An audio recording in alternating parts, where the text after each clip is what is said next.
Bueno, vamos con la segunda parte del cálculo de recipientes con presión interior. Y habíamos quedado en que los recipientes sometidos a presión interior, en sus paredes aparecían tensiones debidas a esa presión interna en tres direcciones: radial, axial y tangencial o circunferencial. Es lo mismo. En los recipientes de pared delgada, al definirlo como de pared delgada, lo que estamos haciendo es dejando de lado las tensiones en el sentido radial. El sentido radial es el perpendicular al espesor o a la circunferencia del recipiente propiamente dicho, y como definimos de pared delgada, dentro de esa pared consideramos que ese esfuerzo, digamos, radial, no es importante. Por lo tanto, nos van a quedar dos esfuerzos, que es el axial y el tangencial, que lo vimos cuando definimos en cañería. ¿Se acuerdan que demostramos la fórmula esta de la teoría de la membrana, en donde la presión interna era equilibrada por el esfuerzo interno del material, a través, obviamente, de la tensión admisible y de la fuerza que resiste? En este caso, es de la misma naturaleza el cálculo, es decir, vamos a tener un esfuerzo circunferencial o tangencial, que es el más importante, porque el axial, que es el que se da en el sentido longitudinal del recipiente, lo que hace es traccionar la pared. El más importante acá es el circunferencial. El esfuerzo circunferencial, como dice aquí la fórmula, según la teoría de la membrana, quedaría P por R sobre S, que es la tensión admisible del material. ¿Sí? Aquí la norma ha agregado algunas cosas más, digamos, para contemplar algunos, algunos defectos o algunos problemas que pudiéramos tener con, por ejemplo, la soldadura. Fíjense que en el denominador tenemos el valor E, que es la eficiencia de la soldadura. O sea, la norma agrega a la fórmula de teoría de la membrana el coeficiente de eficiencia de la soldadura, porque en la mayoría de los recipientes, como dije anteriormente, son construidos rolando lo que es el cilindro y soldándolo. A su vez, después llega la soldadura de los extremos. Por lo tanto, la soldadura juega un papel importante. Además, también en el denominador resta 0,6 por P, que es un coeficiente que también es como una especie de coeficiente de seguridad, en donde el P del denominador puede ser el P del numerador también, que es la presión de diseño. Pero en muchos casos se utiliza también lo que es en el denominador solamente, ¿no? Se utiliza lo que es la presión de control o presión hidráulica, que es mayor. Fíjense que si yo utilizo la presión hidráulica o de prueba en el denominador, lo que estoy haciendo es disminuir el resultado del denominador. Si disminuyo el resultado del denominador, lo que hago es aumentar el valor de T, o sea que estoy usándolo como un coeficiente de seguridad, ¿verdad? Entonces, este valor de P en el denominador puede ser el de la presión de diseño o el de la presión hidráulica o de prueba final de resistencia. La presión en el numerador es la presión de diseño, R es el radio interno del recipiente y C es un factor de relativo a la corrosión, que en algunos casos se puede tener en cuenta aquí arriba, pero yo creo que simplemente teniéndolo acá, sumándolo al valor de T obtenido de esta fórmula de la membrana mejorada, llamémosle así por ASME, es suficiente. Estos valores de coeficiente de corrosión o de sobreespesor por corrosión varía entre 1,25, 1,5, 2 milímetros cuando mucho.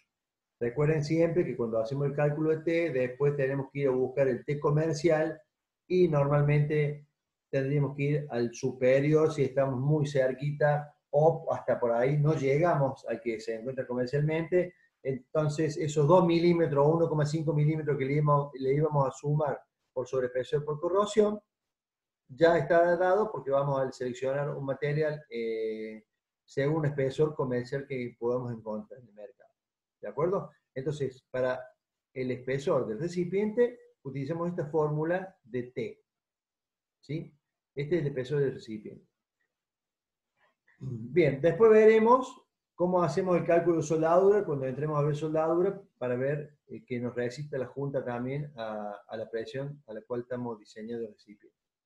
Con respecto a las tapas o extremos de estos recipientes, vamos a tener una variedad, como las que muestran acá en la figura, que ya la vamos a desarrollar un poquito más adelante, con otro apunte porque en donde salen cómo se calculan los espesores de estos extremos. Ahora les quiero mostrar lo de la eficiencia de la soldadura, que ya ustedes los deben tener, que es un valor menor a 1 y que está relacionado, creo que en algún momento le he dicho, está relacionado a el tipo de soldadura que se haga, si es un tipo de junta a tope o es un tipo de junta simple con refuerzo o tipo U. Bueno, hay variedad de formas a solape o soldadura doble, como se denomina a este tipo cuando se pone un material sobre otro o una chapa sobre otra. Y lo que va a variar y nos va a dar como resultante final la eficiencia máxima es unos pasos intermedios que pueden ser controles como radiografía o un tratamiento térmico de la junta, mejora mucho las condiciones de tensión de la soldadura. Por ejemplo, en la segunda fila aquí tenemos, por ejemplo, que la eficiencia básica es un 80% o 0,80, ¿sí? Y fíjense, si lo radiografiamos y le hacemos un tratamiento térmico, como en este caso, podemos elevar esa eficiencia al 95%. Pero debemos previamente realizar el tratamiento térmico y controles como el de soldadura. Entonces, ese valor de E que tenemos recién en la fórmula de la membrana, es ese valor E, que nos da esa norma y que tiene que ver con la eficiencia de la soldadura. Disculpa, Lucho, te hago una pregunta porque yo me fijé, se ve que en otra bibliografía y tenía otros datos, porque de la soldadura a tope vi Sí. que la eficiencia era 0, o sea, el 65%, y haciéndole análisis de radiografía, por ejemplo, me llegaba hasta el 95% y en algunos, no me acuerdo con cuál, más. La de tope, la primera que sale. Perdón, la de tope arrancabas con un 0,60%, decís. 0,65 Ajá, sin controlar, pero si le controlabas, como que iba aumentando la eficiencia, claro. ¿Y en qué hasta material era? llegar a 90%, 95%, a 100. No, 100 es difícil. 100 no, No, es porque difícil. estaba ¿Sabes por no en qué? porcentaje. Porque 100% es como el material mismo y es imposible, ¿sí? Claro, Que y una sin gente. soldadura cumpla, o sea, perdón, cumplir va a cumplir con la resistencia, pero es menor su resistencia que el material, por ejemplo, laminado. Así que el 100% es muy difícil, porque además, no olvidemos que, por ejemplo, la radiografía nos va a mostrar si la soldadura ha tenido penetración, si está en el tamaño suficiente, etc. El tratamiento térmico nos va a hacer liberar tensiones de esa soldadura. Pero, por ejemplo, esto también se lo he comunicado otras veces, la zona afectada por el calor, que es la zona muy cercana a la pileta líquida que se forma y a la mezcla de los materiales, digamos, que se produce en el soldado, ¿no es cierto?, en la soldadura, ya ahí tenés un punto débil que se lo atribuye obviamente a la soldadura. Entonces, el 100% no se puede llegar. Lo que sí, por ejemplo, yo estaba viendo acá para aquí abajo, ¿ves? Por ejemplo, la soldadura solape doble es una soldadura que está sometida a corte. ¿Se acuerdan? Creo que bueno, algunos he conversado con vos, Candelaria, seguro, porque ¿te acordás que un coeficiente alfa para obtener la tensión de cordón de soldadura era 0,65? ¿Sí? Bueno, Sí. esto también para corte siempre va a ser un esfuerzo de lo más perjudicial para la soldadura. Por eso la eficiencia de la soldadura es 0,65. Y acá tiene doble soldadura. Fíjense en la soldadura simple a solape. Voy a ver si puedo agrandar un poquito. La soldadura simple a solape, que no tiene acá la segunda soldadura, fíjense, 0,60. Bien, entonces, fíjense que con algunas mejoras, por ejemplo, el tratamiento térmico, llegamos a 65 o 70% en este caso, en este tipo de soldadura. ¿Sí? No sé, ese que vos viste, ¿dónde lo viste? Si es de alguna norma. Ahora no me acuerdo de dónde lo vi, vi tantas bibliografías, no me Bueno, acuerdo, pero es está sin bien. analizar, o sea, sin hacerle ninguna prueba, era 0,65. Si lo controlabas con radiografía, aumentaba. Si lo Bien. controlabas con, no me acuerdo qué otros más decía, como que iba aumentando. Sí, en eso estamos de acuerdo. Fíjate que ahí recién lo que vimos a tope, si le hacíamos radiografía y tratamiento térmico, iba hasta 0,95. De, Claro, de 80% o 0,80 que arrancaba, o sea, se le mejoraba un 15% más con esos dos controles, o un control y el otro era un tratamiento. Pero difícil llegar al 100% en una soldadura, ¿sabes? De claro. todas maneras, todos o la mayoría de los valores, si ustedes toman un 0,80, 0,85%, va a estar bien, va a estar dentro de lo contemplado, no van a estar lejos de los valores que se necesitan. ¿Mm? Bien. Bien. ¿Alguna otra pregunta? No, por ahora no. Vale. Se me fue ahora lo que quería mostrarle.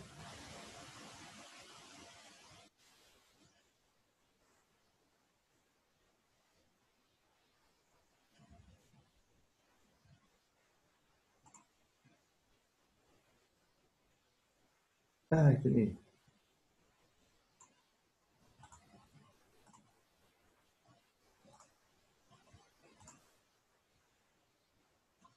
Bien, vamos a ver ahora lo que tiene que ver con los extremos del recipiente o cabezales. Se lo puede llamar de las dos formas.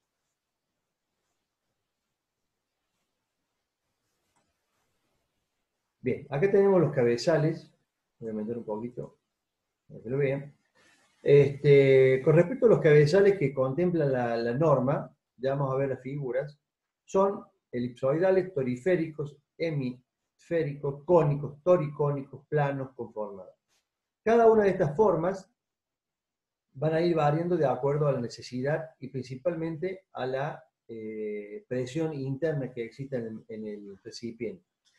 Fíjense que cómo nace digamos, estas diversas formas que tienen los extremos. Si nosotros imaginamos un recipiente, vamos a ver si vemos alguna de las figuras para que lo podamos mencionar.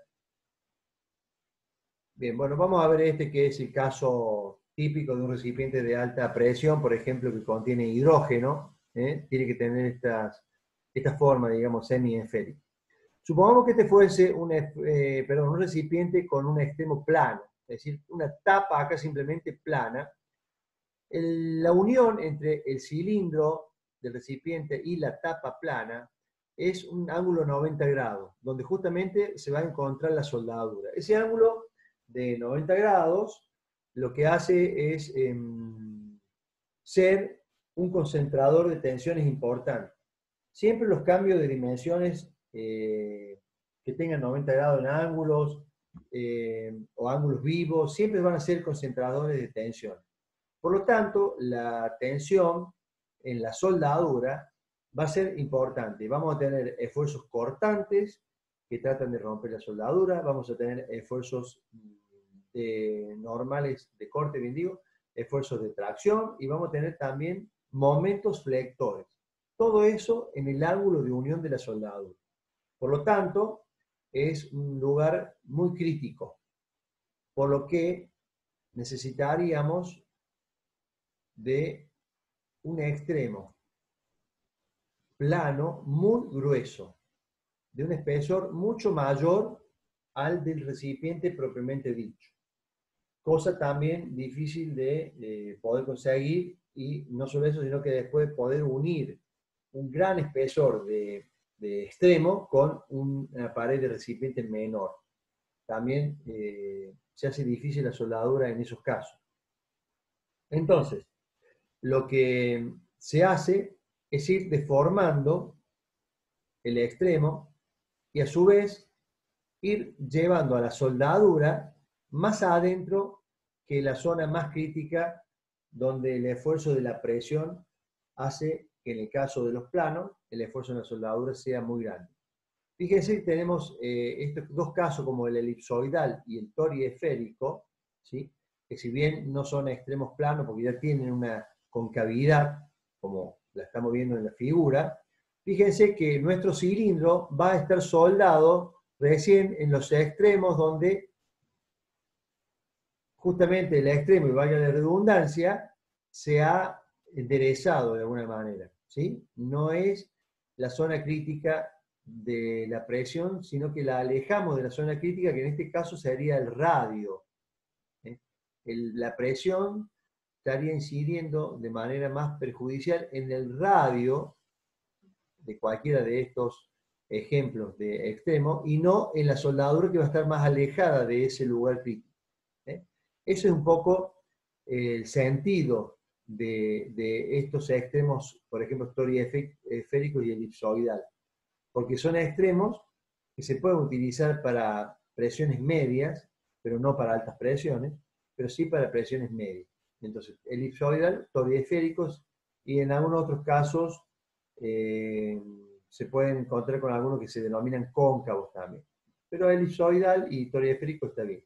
Y después ya tenemos el hemisférico o semiesférico, que por excelencia es el extremo de recipientes a presiones altas, que ya vamos a ver cuáles son sus valores de espesores.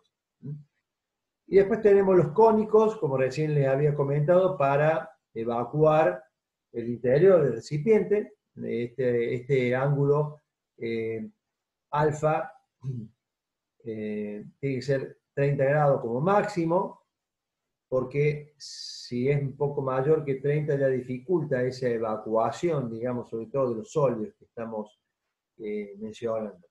O tenemos los toris cónicos, que ya sí el alfa es un poco mayor, pero fíjense ustedes cómo acá es toricónico, o sea, también tenemos una sección tórica, que es la curva esta, que une el cono con una parte recta que es la que va a ser unida al recipiente.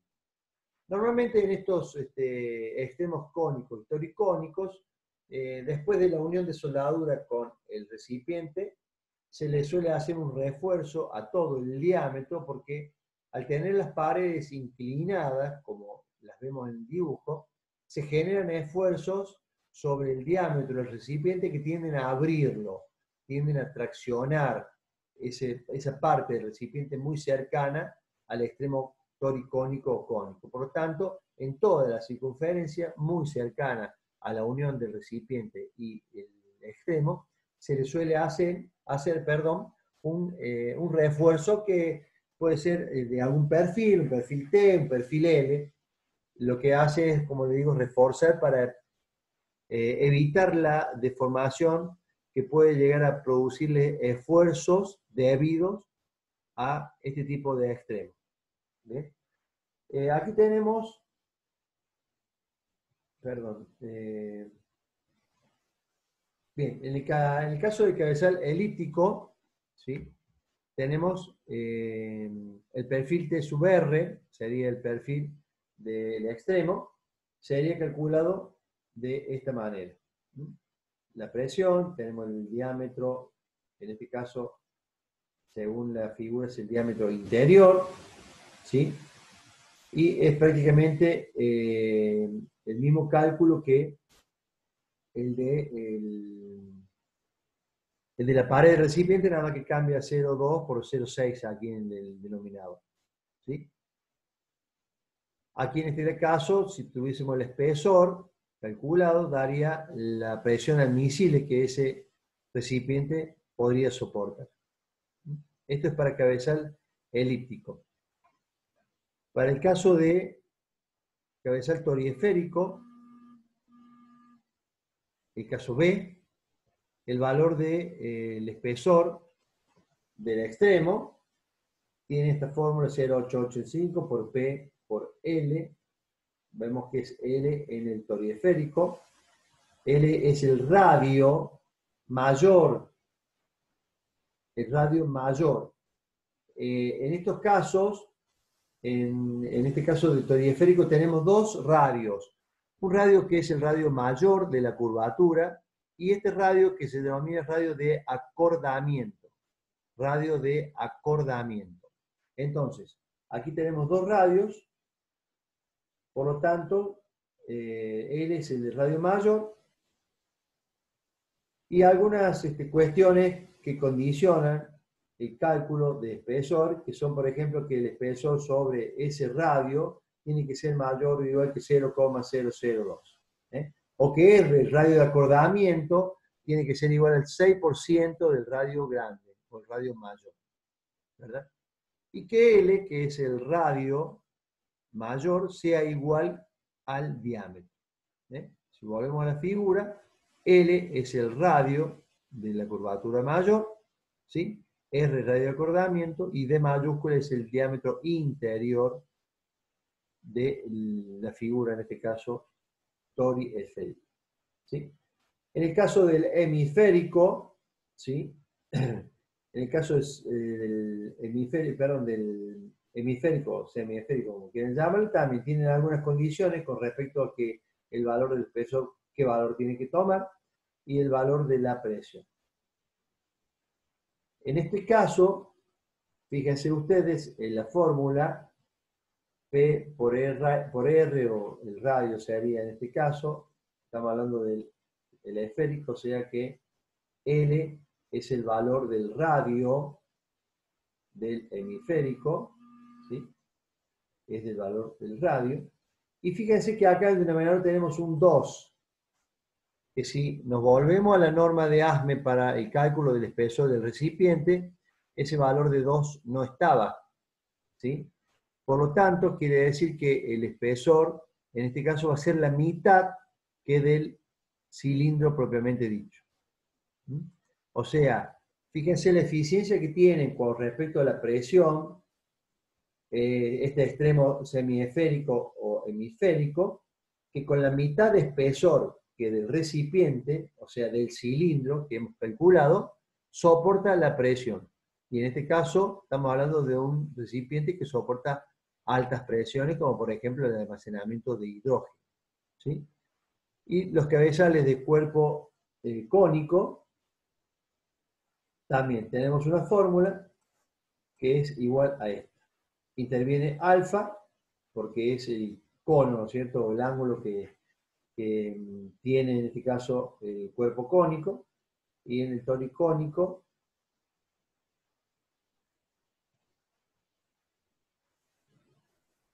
me parece que está faltando acá del toricónico.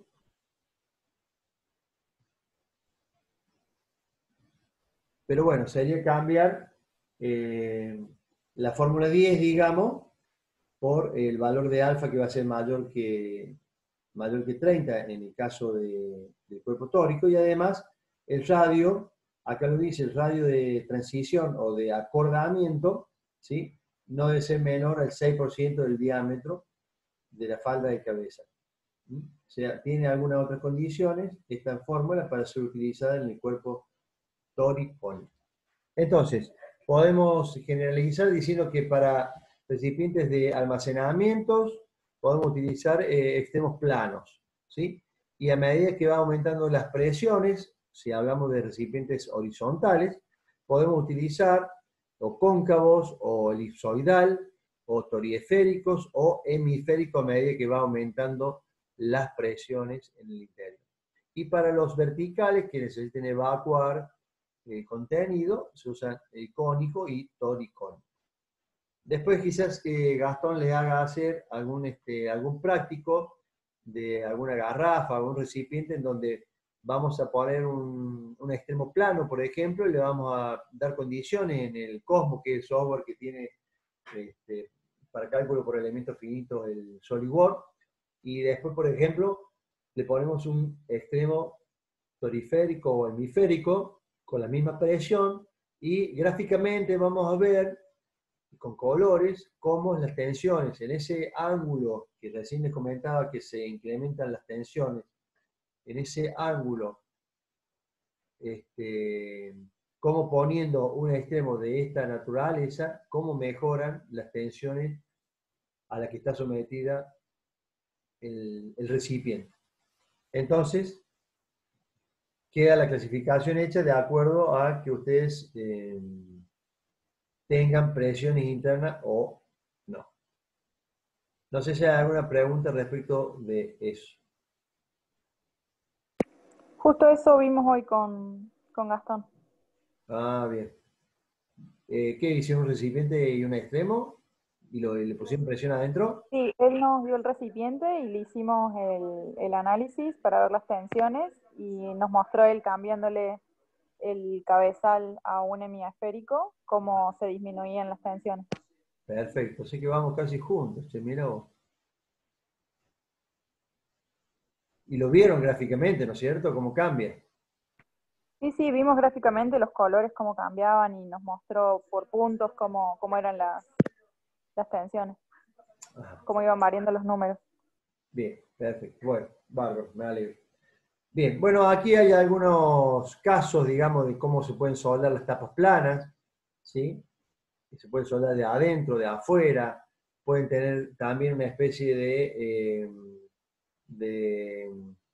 un ancho un poquito más largo, digamos, para, fíjense, mejorar esa condición que les decía yo recién de presión, porque fíjense cómo alejamos la zona de soldadura del vértice y le hacemos inclusive un radio en esa zona para mejorar el efecto de los esfuerzos, cómo se genera en un radio internamente para mejorar y distribuir un poco más ese esfuerzo que hay en ese ángulo, que cuando es vivo, como en este caso, es muy grande.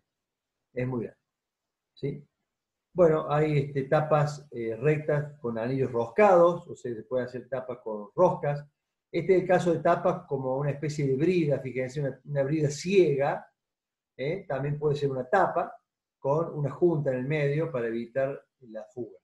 Obviamente que son casos en donde no tiene que haber presiones, ¿no es cierto? Grandes presiones. Estamos hablando de almacenamiento o de circulación, pero no a presiones importantes, ¿no es cierto? Bien. Bueno, estos serían algunos casos de cabezales de extremos de recipiente de presión. Bueno, después vamos a ver, la clase que viene vamos a ver este de presión externa. La clase que viene vamos a ver este de presión externa. Vamos a ir con el tema de cabezales.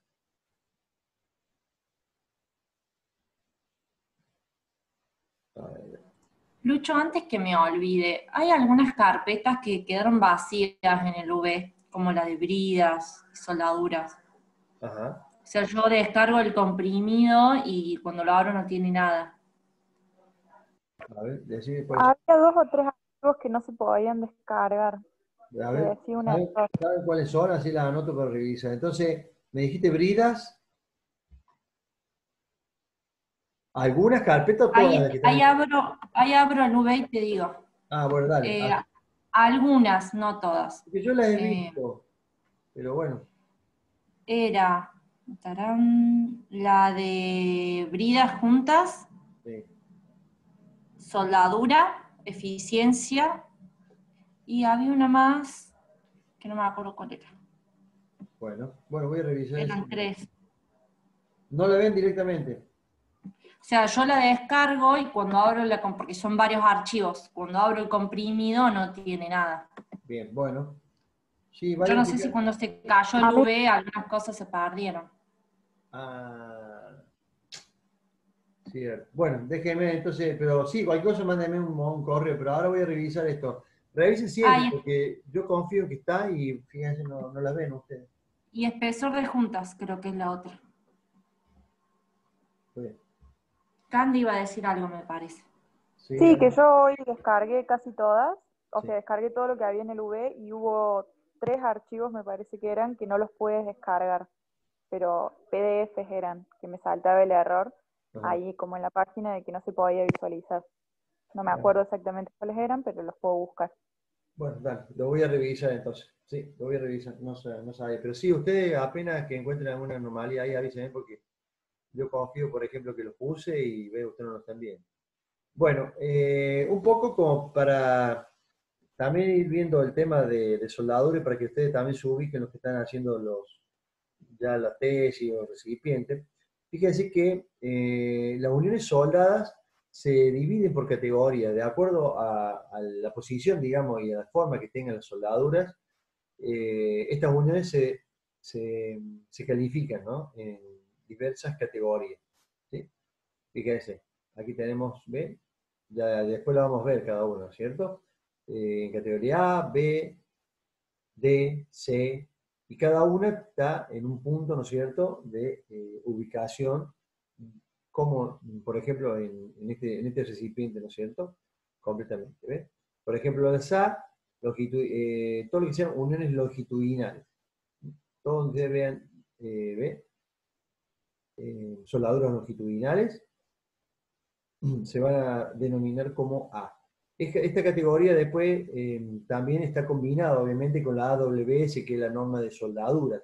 Entonces, cuando van a hablar de una soldadura de categoría A, la norma de soldadura, y en esto estamos hablando de longitudinales, perdón, uniones longitudinales. Fíjense la categoría B, fíjense en el cabezal conformado acá en el extremo, está soldado el cabezal de una forma circunferencial, ¿sí?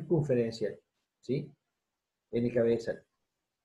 Categoría BC, uniones que conectan las bridas, y D, conectan cámaras, conectan derivaciones, transiciones de diámetro, etcétera, etcétera, etcétera. Todo este tipo de uniones soldadas. Para mostrarles un poquito y entrar en temas, lo que son juntas uniones de tipo 1 tope, ¿sí?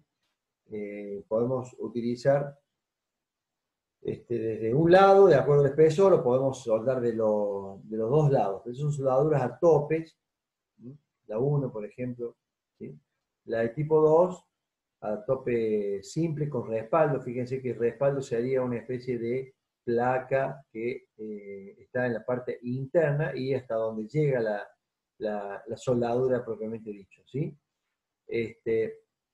La 3 también es soldadura a tope, no hay respaldo, ¿no es cierto? No existe nada que la contenga la soldadura acá ni que la una, ¿cierto? Siempre se aplica en soldaduras circunferenciales, por ejemplo, donde los espesores son mayores a 16 milímetros. ¿Mm? La de tipo 4, a solape o a filete también se le suele llamar, doble o simple, de acuerdo si las dos solapas están soldadas o no. ¿Mm? Las 7, vamos a ir directamente ya a las 7, ¿ves? Son juntas de esquinas o en ángulo. Las 7 y las 8 son juntas de esquina o en ángulo, obviamente, cuando estamos soldando, y la palabra lo dice, en ángulo.